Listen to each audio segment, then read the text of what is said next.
Vision astro एवं vastu presents.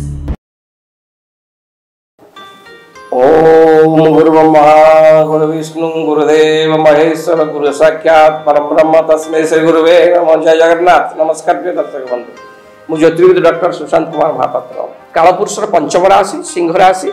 Singh राशि व्यक्ति विशेष माने ए सेप्टेम्बर मासटी बहुत भल फल पाइबे। चाकरी क्षेत्र में स्थान परिवर्तन जोग अच्छी, व्यवसाय में उत्तम लाभवान हेबे। नूतन ज्ञान कौशल प्रयोग करी आपण बेपार को आगू ने प्रचुर धन लाभ करेंगे। हठात कहा पर रागंतु नहीं, आपड़ कौन कर्मचारी तलिया कर्मचारी पर कौन हठात रागंतु नहीं। सबू कथा बुझी सुझी डिसीजन नि, हठात डिसीजन नियंतु नहीं। बुध ग्रह जो परिवार सामान्य विवाद देखा। बुधंकर खराब स्थिति प्रभाव में सिंह राशि व्यक्ति विशेष मानी सेप्टेम्बर मासरे निज परिवार मेम्बर व सदस्य मध्य किसी विवाद देखा दे पारे। शुक्र ग्रह बलवान जो नूतन शौकीन जिनिस आप घर को किणवे। परिवार शुभ कार्य हम।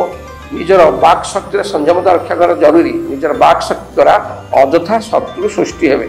अखाद्य भोजन खातु ना, अखाद्य भोजन करूँ ना, कारण आपण उदर जनित रोग देखा दे पारे। एणु आप खाद्य खाइला बेले सतर्क रहा जरूरी।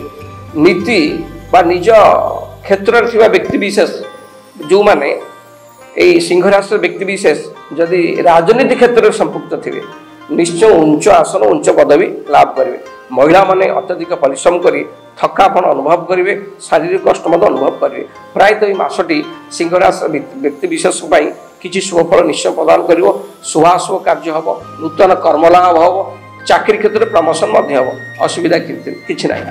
आउरी शुभफल पाइबा हेले सिंह राशि व्यक्ति विशेष मानक प्रतिकार स्वरूप सूर्य भगवान को जल अर्घ्य प्रदान करंतु। ओम घुणी सूर्याय नम, ओम घुणी सूर्याय नम, ओम घुणी सूर्याय नम मंत्र को 7 थर जप करी जल अर्घ्य सूर्य को प्रदान करंतु। सबरिष्ट खंडन शुभफल निश्चय पाइबे। प्रिय दर्शक बंधु, एथिला Shyam vision astro and Vastu मासिक राशिफल। पुनर्बार आसंता मासरे पुणी आपन 12टी राशि राशिफल आम आपन प्रदान करूँ। रही नमस्कार।